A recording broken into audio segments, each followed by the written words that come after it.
Alright, hey everybody, I'm Chris. I'm Kyle. And this is Pig, and this is the round table of gaming. Now, if you've seen us on other things before, it's because we have another channel called Jello Cup Productions. And that's our purely comedy-based channel that we had gaming on, but we're going to move all our gaming to this channel. So my Dream Machine Let's Play is going to move on to this channel, and the Psychonauts Let's Play, I'm canceling that, sorry, I just run into too many problems with it, and I can't show it anymore. I'm removing that off of YouTube. So now let's start. Now this is a show called The Round Table that we're going to talk about big things that happen in gaming, pluses, downs, major events, just a lot of stuff. And this episode we're going to talk about E3 and some stuff that happened after E3. So we're going to start each episode off with what I call the hit list and the shit list. It's going to show the shittiest thing this week and the best thing this week in our opinions. Now, the shittiest thing this week, it's been a story for a while now, but they just recently released a release date and a price drop, is Nvidia Shield. Now, if you don't know about it, Nvidia Shield is a new piece of technology that lets you play your Android games in its handheld format. Because if you're sick of touchscreen controls on your phone, you can just play this amazing piece of technology. Now, I will admit the Tegra 4 processor is amazing. It's honestly a really good piece of technology. It's too expensive, first of all. I mean, it's $300 for this handheld thing where all you gotta do is you're gonna play your Android game. So what the hell am I gonna play? I'm gonna play Angry Birds on this. This is so fun. But also, it's gonna cost more to do any of the actual good stuff, because you can connect it to your PC and do some PC games on it too, and that's going to cost extra depending on the game itself. And it's just going to be a huge waste of money in my opinion. I hope they decrease the cost and do something different next time they try a new handheld system. But in my opinion, it's the shittiest thing of this week. Now the hits this week is an E3, PS4, and Xbox One news. Big console news happened. Now for Xbox One fans, a lot of people were pissed off about the used game restrictions, how everything was going to be digital and you couldn't share games at all, and you had to be online a lot. They cut back those restrictions, and you can actually share games this based on Xbox now. They completely changed based on all the customer complaints. And the PS4 has so far showed a lot of really good platformers so far. It's showed off Killzone, Knack, Infamous Second Son, which I'm really excited for. E3 just showed off a lot of amazing games and a lot of cool systems. But first we're going to talk about one thing we saw that just really spoke out to us, and when we saw it, it was like, oh my god, this is amazing. And that is Smash Bros. Alright, so if you didn't hear, they announced a new Smash Bros for 3DS and Wii U.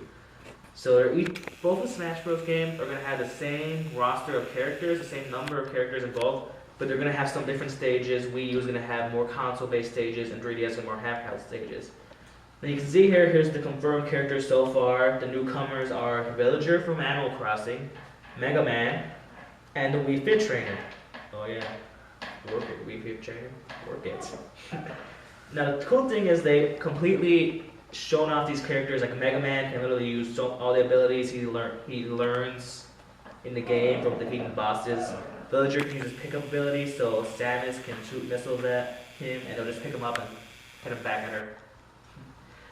And honestly, I like this roster so far. I think it's cool, but I'm looking forward. I really hope Olimar gets back in there, because just so you can control Pikmin some more, and you can probably get some better combos on the Wii U and 3DS. But what do you think, Kyle? What do you think they should add to the roster? I'm a Gumby. One new character, I think this would be hilarious if they add this character, since he's already had a game for, it was like an NES, I believe. It was a beat 'em up game, is Michael Jackson.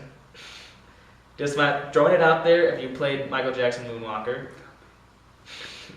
It's a beat 'em up game where you play as Michael Jackson and he fights through dancing and stuff, and honestly, that would be hilarious. In my opinion, everyone would play as Michael Jackson. Moonwalk your way to the win. Now, also, we're going to show off some pics of the Xbox One and the PlayStation 4. Let's see the Xbox One. What do you think, Kyle? I like it. It's pretty solid. It's unlike the other system. It's not curvy. They're going for more of a box effect. It does look like a VHS player. It reminds me It really does. But it's slick, and that's the new look of today's technology. So it hits it right on the dot. Yeah, let's go to the PS4 now. Very similar. Yeah, very similar. It's got the stand right there, but you can also like lay it on its side. Like you can't see it in this picture, but it's slanted, kind of shaped like an eraser when it's on its side, which is I think a little bit cool. It's got a cool design. It's very sleek, like the other one. Look at that sexy blue streak. That could take you all night long. Oh man. Just some other smaller stories. What if you are a Kingdom Hearts fan like me? You saw the Kingdom Hearts 3 teaser trailer, the reveal when they showed it off, and you probably started crying in the corner, thanking God finally they released it. Because when I saw it, it was like, because they played it off completely. It was like, here's a title for a new game we're working on, and they just started playing Kingdom Hearts, and then you see and the only Kingdom Hearts 3 footage they actually showed was Sora on Destiny Island picking up a Keyblade. That's all I need to know to buy that thing. That's all I need to know. Oh, and also he fought a swarm of Pikmin by literally landing on them, using them to travel, jumping off a wall. So you can obviously tell it's going to have very similar gameplay to Dream Drop Distance. And also Final Fantasy 15 was announced, which I thought was really cool because everyone was like, what happened to Final Fantasy Versus 13? What's going on with that? And they're showing off this trailer for this new Final Fantasy, and they're like, oh, that must be it. And so it's Versus 13, and it goes to Final Fantasy 15.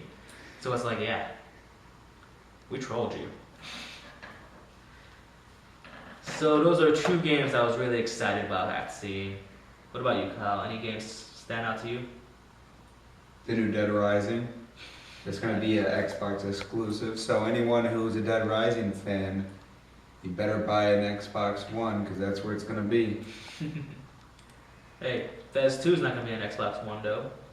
What the fuck is Fez 2?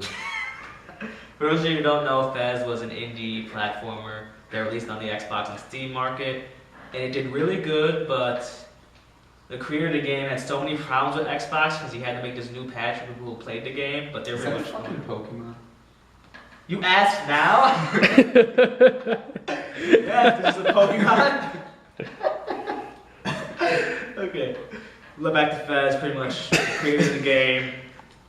Was running into problems with it, had to make a new patch, and Xbox was like, you know what, if we make this new patch, it's gonna cost a shit ton of money, and he was gonna go in depth, so he's like, he's not releasing Fez 2 for any Xbox platforms. Possibly the PS4, but he didn't confirm. Also, The Witness, if you're fans of Jonathan Blow, anyone who played Braid, his new game, The Witness, is gonna release on PS4 first. Now, we would like to end up this first episode of the round table with something that our cameraman and media display person sets up, and we've never seen the video before, but it's going to be a random media clip or media picture Internet thing of the week. Internet thing of the week. But what's actually going to happen, though, is at the end of this episode, once we release it, if you guys at home comment, you'll have 2 hours of comment before we lock the comment box. But if you guys comment and you get what the random thing is going to be right, we will send you a $10 gift card to anything of your choice. And it could be anything. We will announce if a person got it right. I mean, we are going to make it difficult, so don't expect to win every week. We're not scamming anybody. But here we go. Show us, Alex. Well, okay.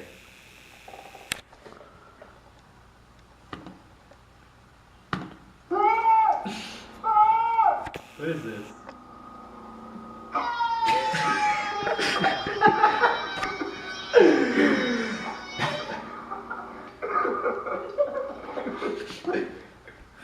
That's your tax dollars well spent. That is. Alright, well, thanks for watching. This is the Round Table of Gaming. I'm Kyle. I'm Chris. This is Ted. Bye. Thank you. Thanks for watching.